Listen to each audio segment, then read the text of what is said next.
आज गुरुपुष्यामृत म्हणजेच अमृतसिद्धी योग.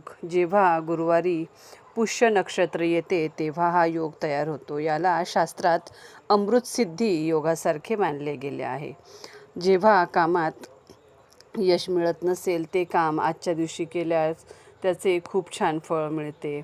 यंदा 21 मे रोजी हा योग अधिक मासात पुरुषोत्तम मास येत असल्याने त्याचे सामर्थ्य आणि आध्यात्मिक फळ अनेक पटीने वाढलेले असणार आहे. म्हणूनच या दिवशी सोने, चांदी, दागिने खरेदी करणे, नवीन वाहन खरेदी करणे यासाठी खूप छान उत्तम असा योग आहे. त्याचबरोबर नवीन व्यवसाय सुरू करा. भगवान विष्णू आणि माता लक्ष्मी यांची पूजा करा. तुळशीसमोर 108 वेळा दिवा लावून ओम नमो भगवते वासुदेवाय या मंत्राचा जप करा. स्वामी समर्थांच्या मंत्राचा जप करा. जास्तीत जास्त पिवळ्या वस्तू दान करा. चणा डाळ किंवा हळद, पिवळे वस्त्र दान करणे अत्यंत शुभ मानले